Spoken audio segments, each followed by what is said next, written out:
Olá, amigos! Aqui quem fala é Luciano Lorenzini, sou seu host para assuntos técnicos e está começando mais um podcast. A gente aqui fala sempre de sistemas, dados, infraestrutura, plataforma e gestão ágil. E hoje o tema é sistema, hoje o tema é o eDocs. Estamos aqui hoje falando com dois convidados especialíssimos. Davi Salgueiro, que é subsecretário de Inovação e Gestão na CGE. É uma honra tê-lo aqui, muito obrigado por ter vindo. Prazer é meu, muito obrigado, Luciano. Prazer estar aqui com vocês, conversando um pouco, né, sobre a nossa história, sobre o que aconteceu desde a implantação do eDocs até essa nova fase que estamos passando com esse projeto estruturante do governo, que é levar o processo eletrônico para os municípios com o nosso sistema eDocs, né? E vai ser muito bom compartilhar um pouco dessa história com vocês e com quem está em casa também assistindo. Legal. Estamos aqui também a ilustre presença de Roberto Marconi, supervisor de sistemas de governo eletrônico e social. Muito prazer, muito obrigado por ter vindo, Marconi. Obrigado, Luciano. Estou muito feliz de poder contar um pouco da história do eDocs, como é que a gente está tocando esse desafio, que é levar o eDocs para todo o estado do Espírito Santo, atender os municípios com essa solução aí e ajudar na transformação digital. Sim. Hoje o assunto é eDocs. Eu vim trajado a caráter com a camisa comemorativa do eDocs La Casa Sem Papel, em breve nas melhores lojas. E vamos começar aqui a nossa conversa, até para contextualizar quem vai ver a nossa conversa e não conhece o governo e tudo mais. Queria que vocês contassem, Marconi, Roberto, o Davi também, o que é o eDocs, o que ele faz, como que surgiu. Vamos contextualizar o público. Ok. Então, o eDocs ele é um sistema de documento eletrônico e processo eletrônico, né? Ele atende as principais normas do Conselho Nacional de Arquivologia. Ele é totalmente inspirado nas normas que esse conselho prega. Eles têm um termo para isso, se chama SIGADS, Sistema de Gestão Arquivística. Ele começou a ser desenvolvido em 2017, quando, na verdade, a gente estava fazendo outro sistema, era uma demanda da SECONT, a Secretaria de Controle do Estado, que visava controlar os documentos classificados, a informação classificada no Estado. Então, a ideia na época era, se eu tenho um documento no Estado que tem algum sigilo, eu preciso classificar aquele documento, eu iria controlar esse documento num sistema. Só que nessa mesma época, o Estado tinha necessidade de migrar para uma solução eletrônica de documentos, de processo eletrônico, e não continuar no papel. E vendo que eram demandas muito similares, a gente pensou assim, acho que está na hora de juntar essas iniciativas e trabalhar numa solução mais integrada. Então, começamos ali em 2018 o desenvolvimento desse sistema, aproveitando essa iniciativa da SECONT. Em julho de 2018, a gente fez a primeira versão. Na época, a gente só conseguia ali fazer, basicamente, a captura de documentos, né, o upload ali do arquivo, vamos pensar assim, e autuar um processo, né, que é abrir um processo, e despachar para um setor. Com essas poucas funcionalidades, a gente já iniciou o uso do processo eletrônico no Estado, começou ali com 2 ou 3 secretarias, acho que o Davi participou desde o início ali na CGE, o Prodeste participou como piloto também, né? Tinha que servir como piloto ali dessa solução, e a gente, já no final de 2018, a gente iniciou essa operação. Em 2019, o governo ampliou a utilização do sistema, conseguimos levar ele para praticamente todas as secretarias, isso de forma natural, cada secretaria foi implantando ali o eDocs, vendo os benefícios que uma solução digital trazia para o Estado, e para o final de 2019, início de 2020, o governo entendeu que a solução já era robusta o suficiente para que ela fosse a única solução do Estado para processos, e a partir de então foi decidido que não deveria mais termos processos sendo autuados em papel. A partir daquele momento, tudo que fosse feito deveria nascer dentro do eDocs, todo novo processo administrativo deveria ser feito sempre em cima do eDocs. Eu lembro, Marconi, que quando eu voltei, né, nessa época, em 2018, eu estava na CEAMA, e em agosto de 2018 eu voltei para a CGE. Na época eu não era subsecretário ainda, estava só como técnico, e eu entrei para apoiar nesse projeto, né, de implantação do eDocs nos órgãos. Ou seja, a ideia era a gente conseguir vencer essa barreira, o medo do uso de um novo sistema, né, dessa mudança de paradigma. Só que a gente tinha um problema sério, que era as eleições, né? Então, a gente estava passando por um período eleitoral e a gente teve muita dificuldade de conseguir avançar, né, nos órgãos com esse novo sistema. Eu lembro que em 2018 a gente fez em torno de 50 mil documentos capturados, e quando chegou 2019 tudo mudou. Um outro ponto muito positivo em 2019 foi porque a gente fez a primeira integração. A gente integrou com o sistema Detran, ou seja, o servidor, em vez de ele usar o eDocs, ele passou a usar um outro sistema e automaticamente esse sistema estava integrado ao eDocs, capturando documentos, facilitando a vida do servidor. Tanto que em 2019 a gente pulou para em torno de 1,7 milhões de documentos capturados. É surreal. No primeiro ano. No primeiro ano, praticamente. E, além disso, metade desses documentos eram documentos que foram capturados de forma automatizada via API. Olha que legal. Mas, assim, dois pontos muito importantes que tivemos nessa mudança foi o apoio do governador Renato Casagrande, em 2019, que determinou o uso da ferramenta, né? Eu lembro que teve um momento que ele torceu o braço, precisou engessar, e ele disse, não, agora eu só assino no eDocs. Olha que legal. Legal. Na prática, mesmo se ele quisesse, ele poderia simplesmente pegar a outra mão, rabiscar e tá assinado. Mas não, ele apoiou o projeto e disse, não, eu só assino agora no eDocs. Imagina, descentralização orçamentária, toda aquela burocracia de documentos que ele precisa assinar, passaram obrigatoriamente a ser pelo eDocs. E uma coisa muito legal é que, nesse momento, em vez de a gente precisar ir nas secretarias pedir o apoio, o jogo mudou. Nesse momento, as secretarias começaram a procurar a gente para poder usar e aprender a usar a ferramenta. Por causa da obrigatoriedade, todo mundo se Por causa da obrigatoriedade. Um outro ponto também muito positivo em 2019 foi porque a gente criou um índice, um indicador, onde a gente avaliava quem estava ainda abrindo processos em papel e quem estava abrindo processos no eDocs. Era um percentual. E todo mês o governador fazia uma reunião com os secretários e quem estava mal na fita era cobrado na frente de todo mundo. Era uma competição de Virou uma competição e as pessoas ficaram com medo. Então eles correram atrás também para cobrar dos seus times para poder melhorar e ampliar o uso do eDocs e parar de utilizar papel nas secretarias. Foi muito legal esse movimento, né? E aí vem também um outro ponto muito importante de tudo isso. A gente estava tão bem preparado em 2019 que quando veio a pandemia, o que aconteceu? Estava todo mundo no digital já. A gente não sofreu as consequências da pandemia que os outros estados sofreram. Né? Foi muito legal esse processo todo. Né? O estado continuou funcionando, mesmo com tudo fechado. Você podia ir fazer o teletrabalho e estava usando o sistema de processo eletrônico, acessando seus documentos de casa, assinando de casa, vendo os processos, vendo o andamento, dando mais transparência para quem precisa. Né? Parte de processo eletrônico, o Estado continuou funcionando totalmente, o Estado não parou neste ponto por causa da pandemia. Os serviços continuaram sendo executados, isso foi fundamental para apoiar a ação do Estado no combate à pandemia. Isso, com certeza foi um diferencial muito grande no Espírito Santo. Teve um outro ponto importante, foi o seguinte, que quando a gente começou a amadurecer com o eDocs, e quando a gente percebeu que a gente poderia levar o eDocs para os municípios, o que aconteceu? Lá em 2022, a gente publicou um decreto ampliando o uso do eDocs. Então, em vez da ferramenta ser utilizada apenas pelo Estado, pelo Poder Executivo do Estado, a gente disse o seguinte, olha, agora o Estado pode ofertar a ferramenta para quem quiser aqui no Espírito Santo. Né? Ministério Público, o TJ, Defensoria Pública, os municípios, enfim. E aí é que chega nesse momento agora, né, do eDocs nos municípios. Massa. Como que está o eDocs hoje em números no governo do estado? Quantos órgãos já aderiram? São dezenas? Como é que está esse... Perfeito. Muito boa pergunta. Então a gente começou a evoluir, né, com o eDocs. Hoje a gente tem em torno de 120 milhões de documentos capturados no eDocs desde que a gente começou, que representa em torno de 350, mais ou menos, milhões de páginas dentro do sistema. Sim. E olha um dado legal, mais ou menos, uma árvore, ela gera em torno de 20 resmas de papel, que dá em torno de 10 mil folhas, tá?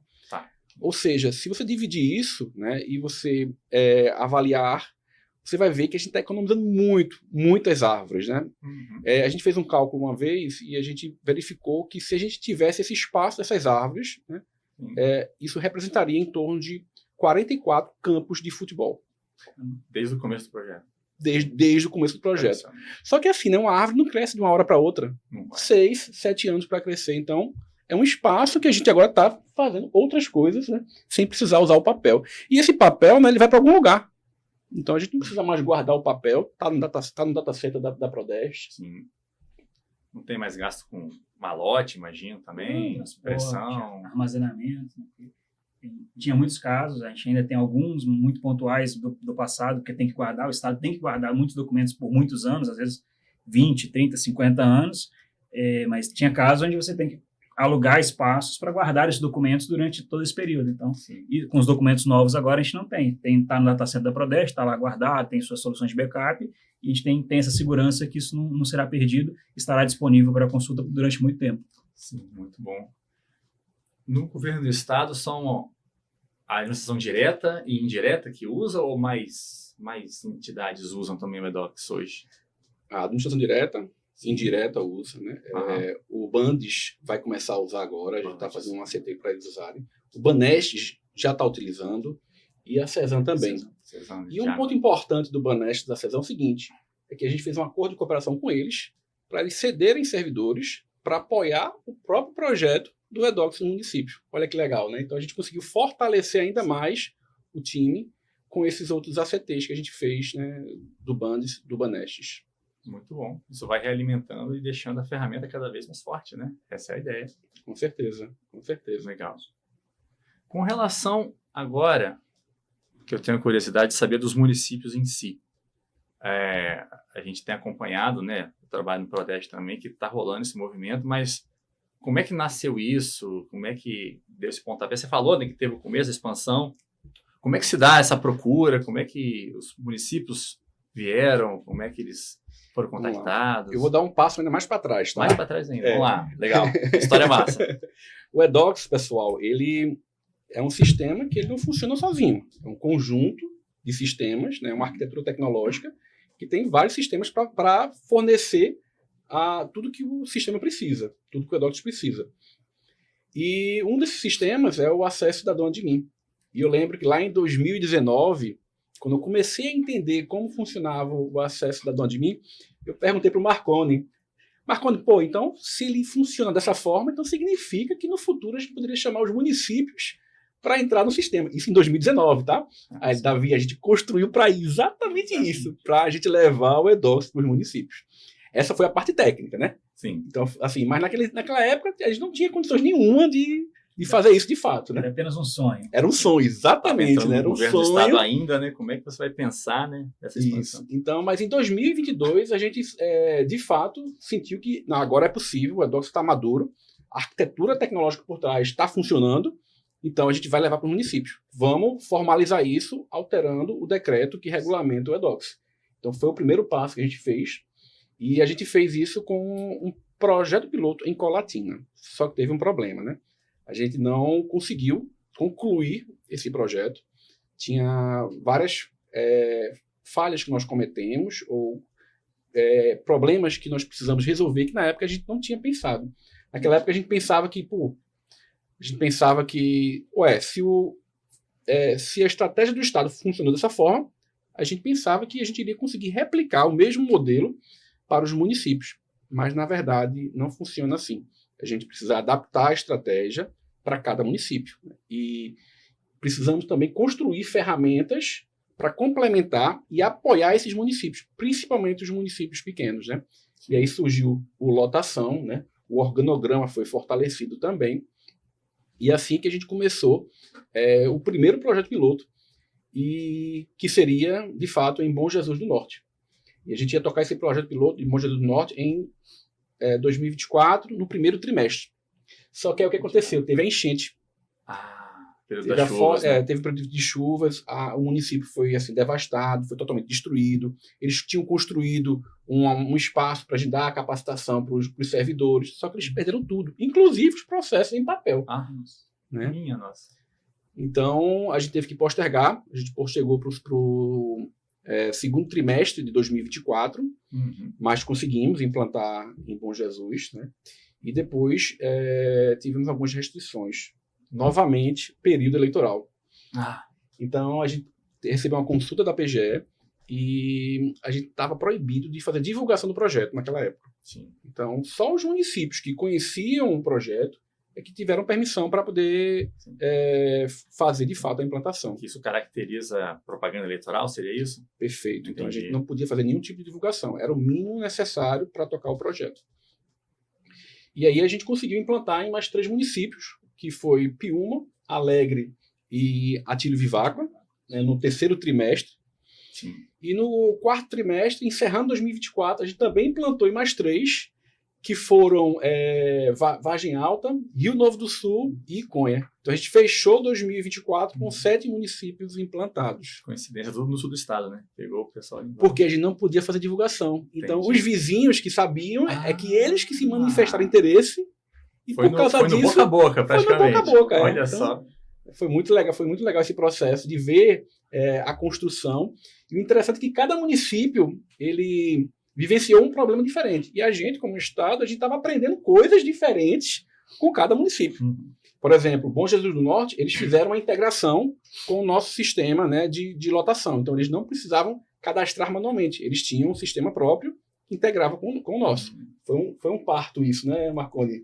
Tivemos muita dificuldade. Infelizmente, a gente achou que teria uma parceria maior da empresa que administra o sistema deles, mas não foi exatamente assim que aconteceu. E aí, vários problemas lá, que acho que não cabe a gente citar aqui, e até por opção do município, recentemente a gente fez uma virada de chave. A gente deixou de fazer essa integração automática com o sistema deles para fazer uma gestão manual num sistema que a gente desenvolveu. Né? Então, assim, quando o pessoal pensa em eDocs, acha que é só o eDocs, é só um sistema. Não, eDocs tem um monte de coisa por trás. Então, a gente tem um sistema de login, que é o Acesso Cidadão, que garante o login único, permite a integração até com outras soluções do governo do Estado. Esse que usa o GovBR? Isso, aí o Acesso Cidadão, para facilitar até para o cidadão ou para o próprio servidor entrar, a gente tem uma integração forte com o GovBR para verificar a conta da pessoa e garantir que ela mesma, que a conta não foi roubada e tudo mais. A gente tem um sistema de permissão ali por trás que permite que a gente configure determinados acessos no sistema, ao invés de ter que implementar tudo isso dentro do eDocs. Então, facilita o desenvolvimento de novas funcionalidades no eDocs, sem depender de implementar muita coisa, senão, do contrário, a solução do eDocs seria muito maior do que ela é hoje. Aí temos o sistema de organograma, que é onde, para o Estado, a gente importa do sistema CIARES, que é o sistema de RH do Estado, toda a estrutura organizacional já prontinha, do jeito que está cadastrado lá no organograma público, né, no que está publicado no Diário Oficial e tudo mais, para trazer para dentro do eDocs, mas tem um sistema que gerencia isso. Então, tudo que é utilizado pelo eDocs já está nesse organograma. Também tem a lotação dos servidores nos respectivos setores, os gestores de cada setor, as comissões, grupos de trabalho. Então, tudo isso tem sistemas por trás, que é o Acesso Cidadão, lotação, organograma, que dão esse suporte para o eDocs funcionar de maneira mais facilitada. Então, o eDocs não é só aquela interface que os usuários conhecem ali. Tem todo um conjunto de sistemas que dão esse apoio para o eDocs funcionar. Deixa eu ver se eu entendi, então. No governo do Estado, tem esse sistema de RH que você falou, que é o CIARES. Então, pelo visto, os órgãos vão lá nos RH acertando, lotação, cargo, tudo mais, e o organograma já carrega tudo, o eDocs já tem na mão. Perfeito. E os demais que não estão usando esse sistema do RH do Estado? Quem conseguiu fazer a integração, a gente tem um sistema chamado carga, a gente chama de carga RH, que pode ser feita essa integração. Foi isso que o Bom Jesus fez nesse primeiro momento. Mas devido a esses problemas que eu citei, eles optaram por mudar de ideia.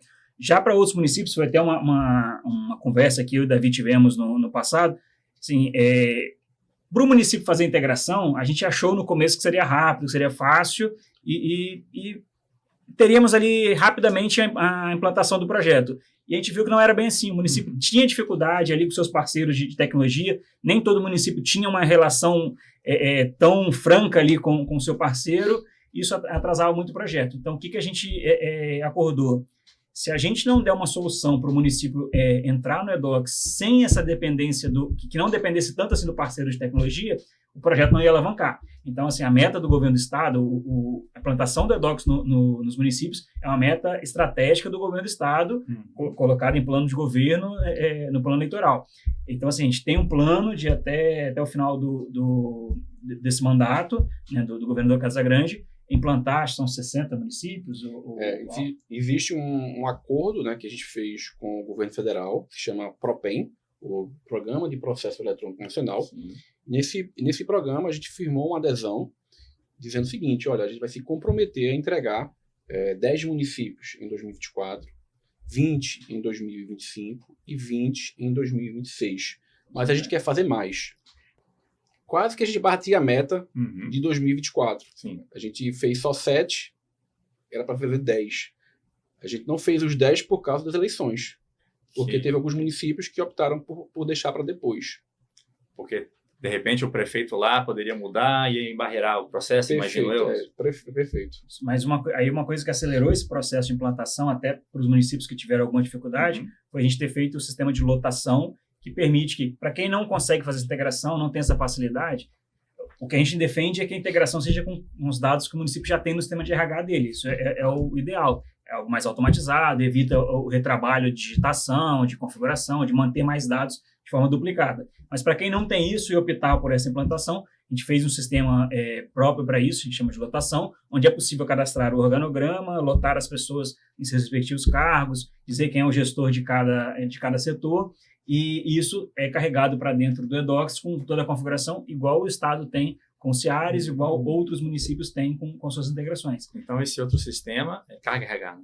Carga RH para quem usa integração, lotação para quem faz manualmente no... Então, para quem depende de TI, integra via sistema carga RH, e quem não tem braço, imputa manualmente a lotação. Legal. Muito bom, a gente tem essas 3 abordagens, então. Isso. Massa.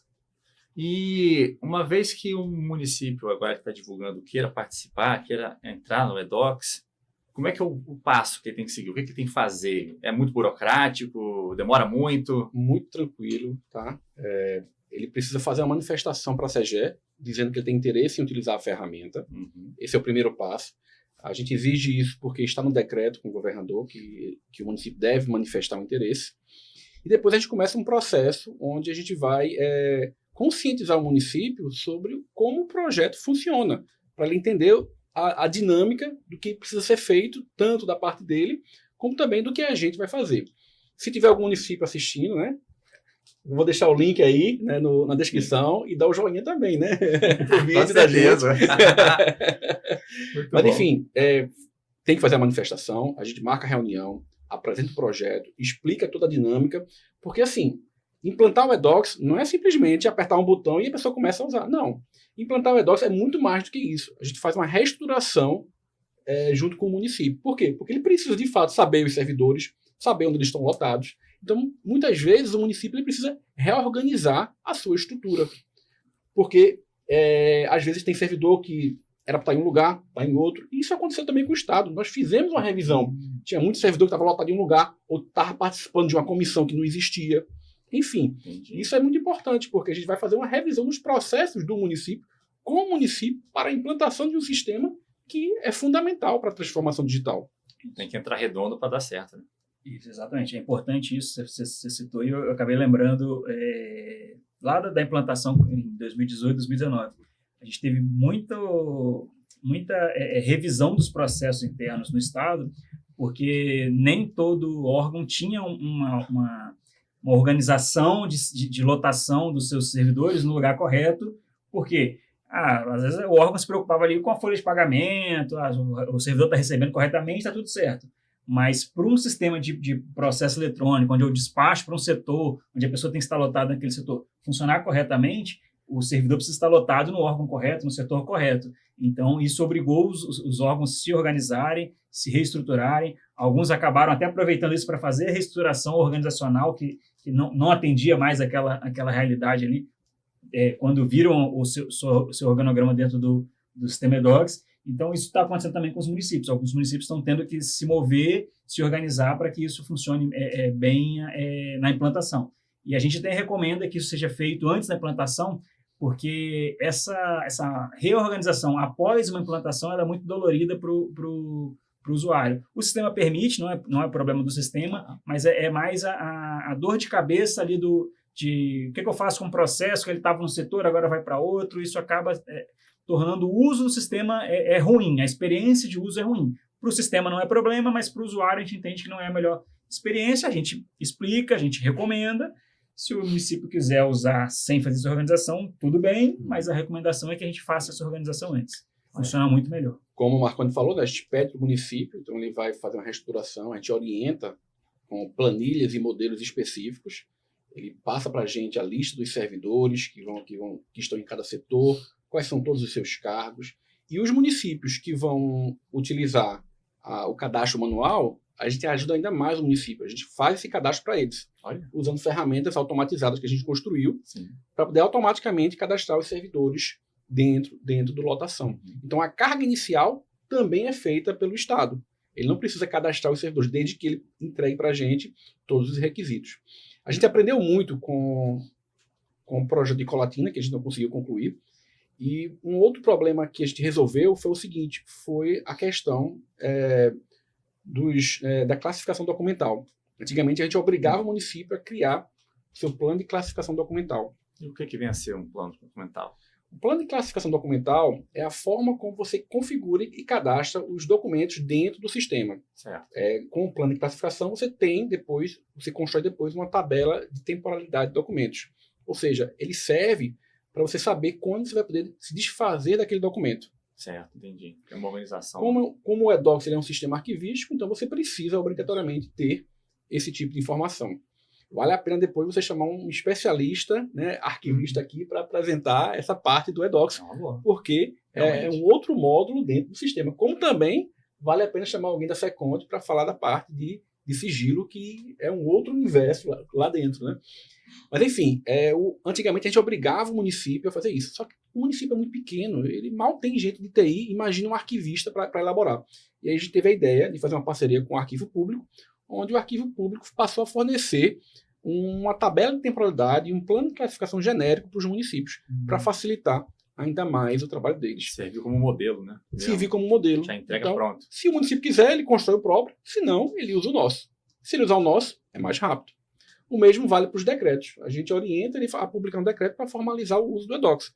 Ele pode usar o nosso modelo, ou então ele pode fazer o dele. Fica a critério dele também nesse sentido, né? Vocês criaram documentação, carga, dados, modelo para tentar agilizar o máximo. O município que quiser, vai lá no link e acessa o material que está tudo lá disponível, né, para a gente ajudar junto com as videoaulas, né, de como você usar o eDocs e todo o material disponível aí. Né? Tem treinamento, imagino, também? Tem treinamento também do eDocs, como também tem treinamento de outras ferramentas, porque o eDocs ele é apenas o primeiro passo. A gente quer levar uma transformação digital para o município com tecnologias, com serviços e com um apoio constante do Estado. Sim. Então, a gente está começando com o eDocs, a gente está levando também o eFlow, que é uma outra ferramenta, que é um construtor de formulários dinâmicos, que permite integrar o eDocs e automaticamente facilitar o acesso de dados para dentro do eDocs, tanto que já tem município usando, que é a Atílio Viváqua. Parabéns, Atílio Viváqua, que conseguiu começar a usar.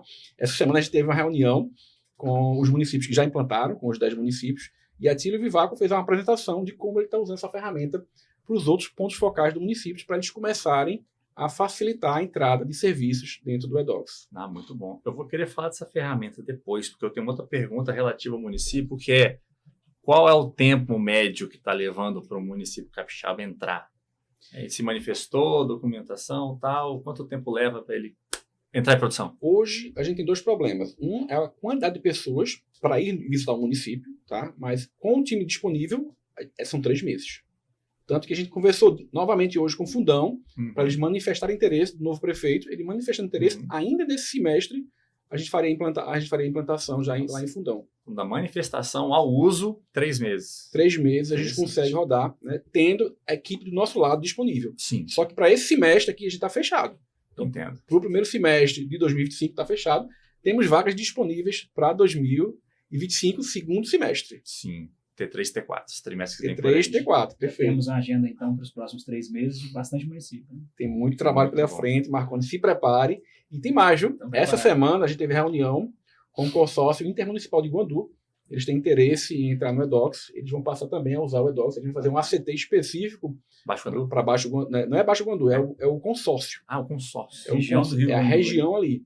Então tem Baixo Guandu, tem Itaguaçu, Laranjas da Terra, Bitirama, e eu vou me esquecer de algum, perdão, tá? Mas, enfim, os municípios que fazem parte do consórcio, eles vão ter um acesso também via um novo ACT que a gente vai construir junto com eles. Entendi. E Marconi, do lado técnico disso, quando a gente fala que está levantando para o município, como é que funciona? A gente levanta uma instância nova, faz um eDocs para eles se conversam, como é que isso funciona? A gente tem exemplos por aí de outros sistemas que é meio nessa linha, né? Não, então, não é assim. A gente não é uma instância para cada município. A decisão desde o início, como o Davi falou, né, a gente já pensou o eDocs para ser, que a gente chama de multi-tenancy, né, multipatriarca. Uhum. Ele atende qualquer entidade do Estado ali na mesma solução. Então, ele já foi configurado, pensando assim, o sistema do organograma, que é a base para isso, já foi pensado assim. Então, eu consigo, na mesma instalação, vamos pensar nesse formato, né, no mesmo sistema, eu consigo colocar todos os municípios com a segregação de seus respectivos dados ali, mas é possível eles se comunicarem, então o Estado consegue encaminhar um documento para o município de Bom Jesus do Norte, Bom Jesus do Norte consegue encaminhar para Atílio e Viváqua, é possível esse compartilhamento de documentos, é possível servidores de 2 municípios ou do Estado assinarem o mesmo documento. Então, a ideia nossa desde o início foi essa, porque a gente entende que há muita sinergia entre os municípios do Estado e o próprio Estado. Então, não faria muito sentido eu ter uma solução para cada um.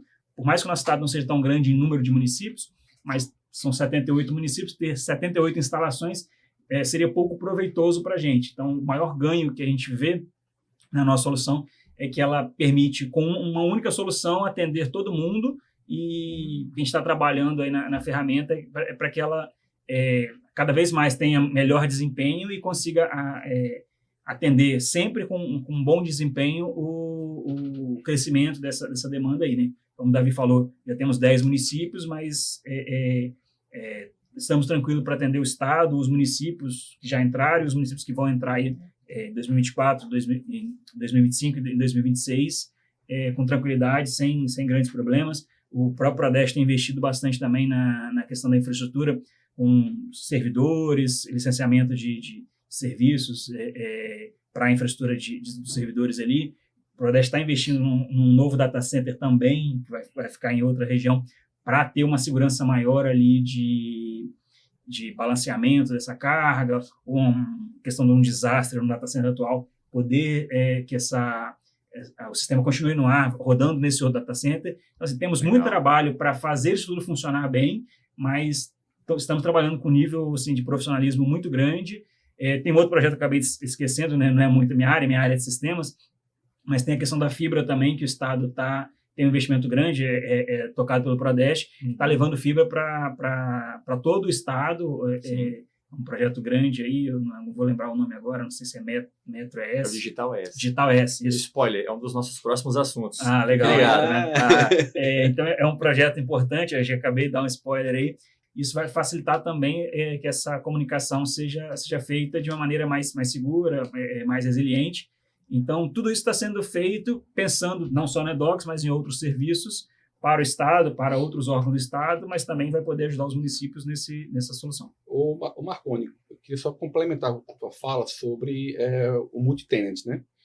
Para mim, foi uma ideia sensacional de deixar o sistema dessa forma. Por quê?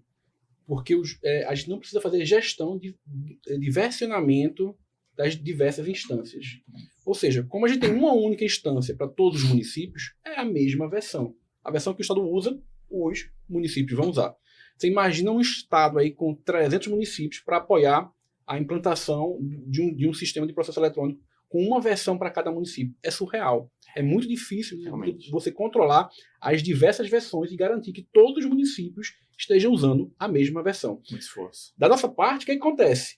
O problema que o município tiver no sistema, a gente tem também, porque é a mesma versão. Exatamente. Então, a gente consegue controlar isso. E, para mim, esse é um dos pontos principais que o nosso projeto deu tão certo, que é ter a versão multi-tenant. O outro ponto principal foi a forma de contratação, que é o ACT, o Acordo de Cooperação Técnica sem ônus, ou seja, o município não paga para o Estado na hora que ele quiser usar o eDocs. Né? Olha que legal. Então, o que acontece? Como o município não paga, é muito mais fácil a gente conseguir fazer essa troca. O município vai se comprometer a o quê? A usar o sistema, a apoiar o sistema, descobrir bugs. E como ele não tem, e como é um acordo de cooperação técnica que passou pela PGE, foi validado e aceito pelo Estado como estratégia de governo, o que acontece? Fica muito mais fácil a gente contratar. Por quê? Porque a alternativa que os outros estados estão usando é uma contratação direta com a PROD. Ou seja, o município contrata da PROD e a PROD fornece o sistema para o município. PROD, pessoal, quem não sabe, são os órgãos de governo que cuidam da parte de tecnologia dentro de cada estado. E aqui é o Prodeste. Que aqui no estado do Espírito Santo é a Prodeste. Em outros estados são outros nomes, né? Perfeito. E o que acontece? Quando o município precisa passar por um processo de contratação direta, significa que ele tem que cumprir com as leis de licitação. Ou seja, ele tem que fazer um termo de referência, ele tem que fazer um estudo técnico preliminar, tem que passar pelo jurídico, tem que estar no PCA do ano anterior. Então, assim, existe toda uma burocracia por trás de fazer uma contratação direta, que no nosso caso, como ACT, a gente consegue implantar assinando com 3 meses de antecedência. Peraí. Deixa eu ver se eu entendi direito. Tem um eDocs só. Um município que queira aderir do Capixaba, em até 3 meses, ele tem um sistema que está integrado com pelo menos 10 municípios, estamos em março, né? Isso. Março de 25. Pelo menos 10 municípios, pelo menos o quê? 60 órgãos do Estado, e ainda de graça perpétua. Para os municípios é sem nenhum ônus. Hoje o nosso Realmente problema parece um belo negócio. Hoje o nosso problema é ter gente para ir nos municípios. Então a gente está limitado a em torno de 5 municípios a cada trimestre. Então a gente vai fazer 5 agora, 5 no segundo tri, 5 no terceiro tri e mais 5 no quarto trimestre de 2025. Por isso que é importante os municípios manifestarem interesse O quanto antes, né? o quanto antes, para eles entrarem na fila, e é essa lista que dá a prioridade. Certo. Tanto que isso faz parte do nosso acordo com o governo federal. Faz parte das regras que foram estabelecidas junto com o Propem. Quem pedir primeiro está na frente da fila. Muito bom. E, nossa, eu tenho certeza que vai ter muito mais gente na porta, batendo na porta, que a gente consegue dar vazão, né? É isso aí. Fica de quê para aumentar o escopo aí, as pessoas que vão ajudar, mais time. E hoje o governo do estado está trabalhando para a gente conseguir fazer mais do que esse número, claro, né? Sim. Para a gente conseguir multiplicar ainda mais e ampliar ainda esse uso. Bom, excelente. Eu queria... Bom, fica até boca aberta. Realmente, vocês estão de parabéns. Que projeto. Queria voltar num tópico que você tocou lá atrás, né, no eFlow. Talvez o Marconi pode falar, depois você complementa. O que é essa ferramenta? Para que ela serve? Já que é mais um do ecossistema eDocs, estamos falando de vários sistemas aqui, né? O Davi pode falar do eFlow do ponto de vista de implantação aí, mas eu posso falar tentando até da parte técnica, né? O eDocs, ele foi feito, assim, ele até sofre um pouquinho, porque a gente queria que ele fosse um pouco mais fácil para o usuário, para o cidadão. Peraí, o cidadão também usa o eDocs, não é só servidor público, não. Isso, o eDocs ele foi feito desde o início pensando em também atender o cidadão. Certo. Só que por eu ter uma necessidade de seguir um rigor legal, um rigor técnico ali da parte de arquivologia, muitos conceitos, muitas informações que eu preciso que sejam preenchidas no eDocs, elas são importantes para o Estado, para o cumprimento dos requisitos legais, certo. E acabam tornando o sistema não tão fácil quanto usar um Gmail da vida ou uma outra solução da vida. Isso é uma limitação para a gente, que a gente sofre um pouco de dor no coração por isso, mas é uma necessidade legal do Estado, a gente não pode deixar de cumprir. Então, às vezes é um pouco mais burocrático para eu subir um documento, para eu mandar para um setor, tem essa dificuldade. Então, o grande foco do eDocs, por mais que a gente permita que o cidadão use, é o uso do servidor. Então, o servidor recebe um treinamento, ele é orientado, ele aprende no dia a dia e consegue usar com muita tranquilidade. Mas, ainda assim, o servidor ele pode ter alguma dificuldade para alguns fluxos algumas ações que ele não faz corriqueiramente. Então, por exemplo, ele precisa fazer uma solicitação para o RH dele que ele faz uma vez por ano, pensando aqui. Ele não sabe, às vezes, para que setor que ele manda, como é que ele faz, o que ele preenche. Então, para esse tipo de demanda, e também pensando no cidadão, o cidadão precisa fazer uma solicitação de, vamos pensar, uma isenção de PVA, por exemplo. Eu quero solicitar a isenção de PVA, não sei quais documentos eu tenho que mandar, que informações eu tenho que preencher. Para onde mandar? Para onde mandar, quem vai me responder isso. Então, pensando nesse tipo de necessidade, Sim. a gente desenhou uma solução que a gente chama de eFlow, que é o quê? Ela é totalmente integrada ao eDocs, ela usa o eDocs, que a gente chama por baixo dos panos, certo. mas ela permite que sejam construídos formulários e criado um fluxo de trabalho onde formulários são preenchidos, documentos são anexados, eu oriento o usuário como seguir aquilo, e uma vez que o usuário preenche aquilo, eu já encaminho aqueles documentos para o setor correto, às vezes uma aprovação de algum gestor, se for um fluxo de RH, por exemplo. Então, eu consigo facilitar muitas operações que são mais morosas para serem feitas dentro do eDocs, ou que até o próprio cidadão teria dificuldade de fazer isso seguindo uma documentação de 3, 4 páginas, certo. Ele vai acessar um formulário mais simplificado, anexe sua identidade, anexe um laudo médico, preencha seu nome, isso, seu CPF. Pronto, se eu consigo guiar mais o usuário nesse formulário, é uma solução muito mais fácil para o cidadão ou para o servidor, inclusive, e isso facilita a vida do servidor, organiza mais o serviço para o Estado também, porque eu reduzo o trabalho para executar algumas operações e faço dentro do eDocs as mesmas operações que eu faria manualmente com muito mais celeridade. Então, em linhas gerais, isso que é o eFlow. Aí o Davi pode falar mais aí da implantação, como é que está sendo esse trabalho, ele tem conduzido esse projeto aí de implantação também no Estado. Fala para a gente, Davi, como é que foi isso? Vamos lá.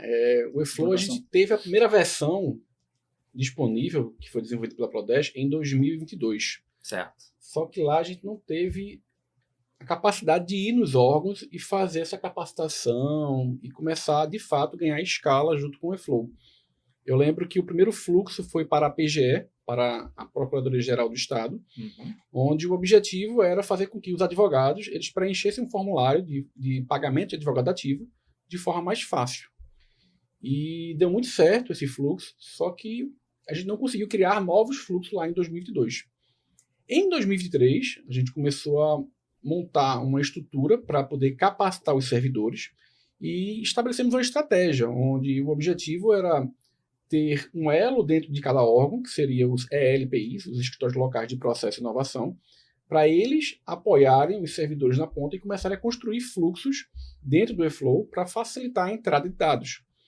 E isso deu muito certo, ganhou escala, os órgãos sabem utilizar a ferramenta, e hoje a gente tem em torno de 1,4 milhões de documentos que foram capturados, salvo engano, 1,4, 1,7 milhões, em 2024, tá? Ano passado. Ponto importante, porque quando a gente começou com o eDocs, a gente tinha um volume muito pequeno de documentos capturados pelo eFlow. E o que aconteceu foi o seguinte, a gente continua tendo muitos documentos capturados pelo Detran e pelos parceiros do Detran, só que o eFlow, quando ele começou a ganhar escala, ele aumentou bastante a quantidade, e hoje em torno de 10% dos documentos que são capturados via integração pertencem ao eFlow. Legal. Pertencem a fluxos que foram criados pelos servidores, que foram empoderados a usar a ferramenta, que aprenderam a usar a ferramenta para facilitar a entrada de serviços do cidadão e do servidor. E deu tão certo essa ferramenta que ela vai ser incorporada em um outro projeto do Estado, que é o Portal Inteligente, né? A gente vai ter um novo portal, onde a gente vai facilitar ainda mais a vida do cidadão. Então, essa ferramenta também vai ser incorporada para facilitar a entrada de dados nesse projeto. Que é coisas que dão entrada no eDocs, imagino. Coisas que dão entrada no eDocs para fazer com que no futuro fique mais fácil e o cidadão não precise, de fato, entrar na ferramenta para capturar documentos. Ele vai usar, no máximo, para consulta. Muito bom. Sim. Roberto, estava pensando aqui, outros sistemas que eu já vi de processo eletrônico, eles também usam muito aquela linha de assinatura eletrônica, usar o login do usuário, né, para poder confirmar a autenticidade e tudo mais. Como é que isso se dá no eDocs? O que é que tem por baixo? Que tipo de nível de segurança que a gente tem aí para garantir essas coisas? Então, isso é legal, um ponto legal, foi uma solução interessante que a gente chegou. Assim, as soluções de assinatura eletrônica até 2021, se não me engano, elas eram dependentes da MP de assinatura digital lá de 2002, se não me engano. Ela tinha um requisito que permitia soluções de assinatura eletrônica por meio de usuário e senha ou outra solução. Então, assim, era uma linha muito tênue lá nessa MP, que na época podia ser convertida em lei, né, se não fosse votado pelo Congresso, algo nessa linha. Então, era o que garantia a validade jurídica até da assinatura do eDocs e outras soluções de assinatura eletrônica. Então, a gente fez o sistema, teve essa preocupação, o Estado queria saber se, e aí, podemos, conforme ia avançando nos órgãos, eu posso assinar um edital, uma licitação, um contrato pelo eDocs. Então, começaram a surgir essas dúvidas do que eu podia fazer no eDocs e a validade que isso teria, ou se era um simples sistema interno para troca de algumas informações, mas documentos mais importantes, vamos pensar assim, eu teria que assinar na caneta. Então, para resolver esse problema, a gente, em parceria com a CERGER, a gente fez um questionamento formal para a PGE, pedimos um apoio, PGE e a Seconte. Aí a Seconte trouxe a PGE trouxe esse embasamento jurídico para a gente, e a Seconte nos apoiou numa pesquisa técnica. Na época não existia nada nesse sentido, então ela buscou inspiração na legislação europeia, e aí tomamos a decisão de implementar algo nesse sentido.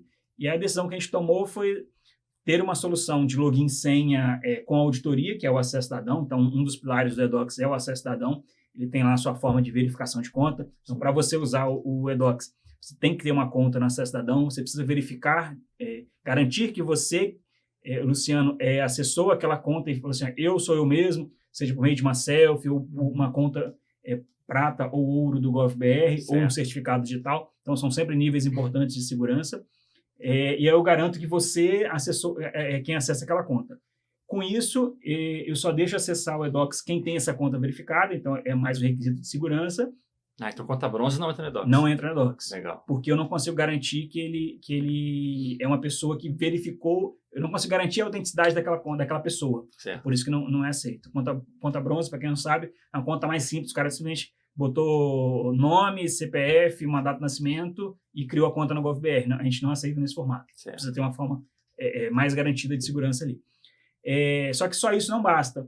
Eu preciso garantir que um documento assinado no eDocs ele não seja alterado, ou, pelo menos, se ele for alterado, eu preciso ter uma forma de garantir que...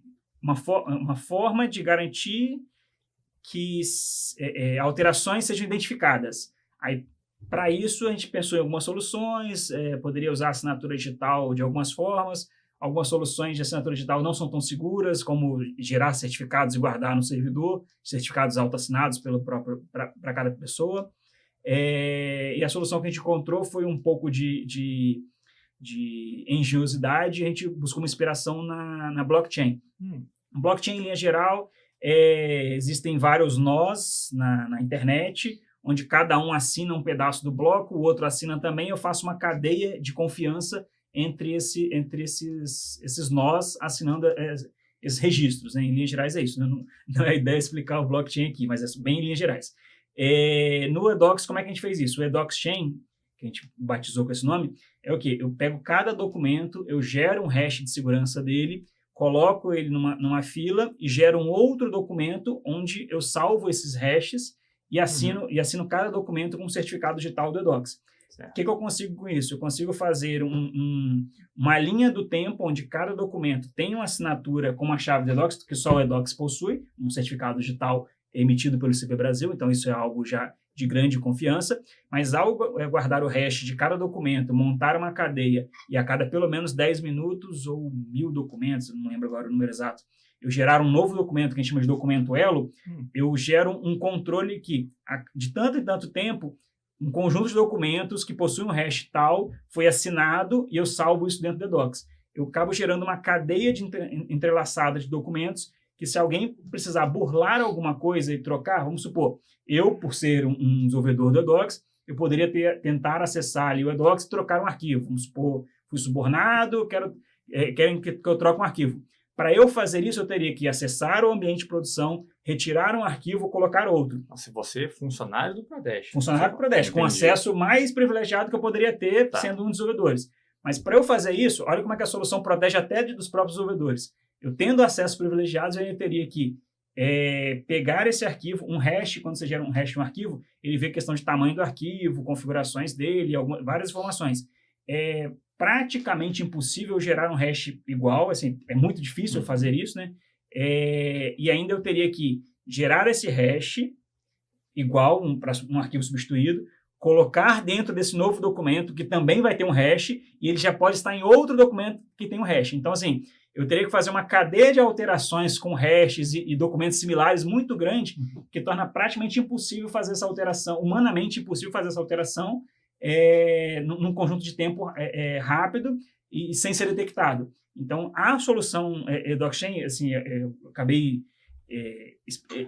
expandindo um pouco a explicação aqui, tem lá no site da Docs um pouco mais detalhado, mas é uma forma de a gente evitar que um usuário com algum privilégio, ou até um hacker que possa invadir o sistema, tente burlar um documento, alterar o documento, porque ao alterar esse documento, dificilmente ele vai conseguir manter o mesmo identificador, o mesmo hash desse arquivo, usando a assinatura da Docs, e que ele bata com as informações que já estão naquela cadeia de documentos ali. Entendi. Então, tentando ver se eu entendi direito, a assinatura da Docs vale para tudo que é caso legal, jurídico, tem certificado digital nos documentos, você falou, e tem um mecanismo de proteção interna de algum tipo de ataque, algum tipo de coisa, para garantir, ou pelo menos minimizar as modificações. Realmente, é uma camada tripla de segurança, né? Aí, após 2021 ou 2022, eu não vou lembrar exatamente o ano, foi editada uma nova lei, né, foi aprovada uma nova lei, que coincidentemente trouxe regras similares ao que a gente já implementa. Então, hoje a solução da Docs, mesmo sendo implementada antes, atende exatamente a legislação, a gente consegue garantir essa solução. Tem alguns atos pontuais, como transferência de imóveis, alguns outros atos de autoridades que não podem ser feitos com assinatura eletrônica do tipo da Docs, mas o Docs aceita também a assinatura digital, e aí você pode subir um documento com assinatura digital lá para garantir esses atos. Então, a gente aceita as duas coisas. Muito bom, gente. Acho que a gente teve um... Pode falar. Só complementando. Inclusive, a assinatura digital do PROPEN e do PNGI, que são programas do governo federal, está assinado pelo governador com o certificado digital e está dentro do eDocs com o certificado digital. Eu lembrei agora disso. A autorização disso está tudo assinado via eDocs. Muito massa. Quando eu quero ver algum exemplo, aí eu olho do governador assinado. Sim, muito massa. Mas, enfim, Luciano, só complementando, né, tipo, não tem como a gente construir eDocs só com a Prodeste, só com a CEGEA. Tem muitas pessoas que se envolveram nisso. Né? O arquivo público agora, ele é o gestor do eDocs. Então, ele que cuida da parte operacional do eDocs. A gente está com esse trabalho de supervisão. Mas, além disso, a gente tem ainda a Seconte, que apoia a gente com dúvidas técnicas. A PGE, que apoia a gente com dúvidas técnicas também. Exército, que está lá capacitando os servidores. Sim. Então, assim, tem muitas pessoas envolvidas. Tem uma rede de órgãos ajudando, né? Para poder garantir que esse novo projeto de eDocs no município, ele dê certo. E, para mim, ele já deu, né? Porque os municípios que entraram, compraram a ideia, estão usando na prática, os dados estão sendo gerados dentro do eDocs e eles mesmos estão multiplicando para outros municípios entrarem também. Bom, excelente. Acho que com essa deixa, eu acho que eu vou encerrar o programa, que tem muito uma coisa para falar, mas acho que já deu uma ideia boa para todo mundo. Então, bota um ponto final no nosso podcast. Quero agradecer de coração mesmo ao Davi, ao Roberto Marconi, por ter participado e contado tudo isso que a gente descobriu sobre a Docs, para fazer a consideração final para a gente poder... É só gratidão, sabe? Eu acho o seguinte, a gente é de TI, a gente sabe que tem projetos que é muito difícil você conseguir marcar, né, e deixar um legado para alguém. Então, eu tenho já mais de 20 anos, né, trabalhando no setor de TI, mais de 10 no serviço público, passei 10 no setor privado também, e o eDocs eu sei que é um projeto que daqui a 10 anos eu ainda vou estar me orgulhando muito do trabalho que eu fiz aqui dentro, né? Então, ter essa oportunidade de participar desse projeto, para mim, é sensacional. Obrigado a vocês também por ajudar a gente para gerar esse legado aí para o Estado do Espírito Santo. Obrigado, Luciano. Obrigado, Davi, pelo bate-papo aqui. Assim, é muito gratificante poder falar do eDocs. E, assim, ver a realização daquele sonho, né? Lá em 2019, a gente era um sonho muito... vamos levar isso para os municípios, parecia uma loucura, um sonho impossível, mas a gente vê hoje que essa realização, esse investimento, esse trabalho que a gente teve de implantar o sistema, todo esforço, todo convencimento, todas as modificações que a gente fez no sistema para torná-lo cada vez melhor. Agora a gente está levando essas melhorias para os municípios e ajudando os municípios tão carentes ali de soluções desse tipo, ajudando eles a fazer essa transformação digital com muito mais qualidade agora. Muito bom, gente. Obrigado mesmo. Eu agradeço aqui especialmente a Adelis por ceder esse espaço sensacional para a gente fazer o nosso podcast. E agradeço a você que está aí assistindo a gente há quase 50 minutos. Espero que tenha sido enriquecedor, assim como foi para mim ouvir esses gênios aqui. E um abraço para quem está vendo. A gente fica por aqui e até o próximo podcast, gente. Um abraço. Valeu!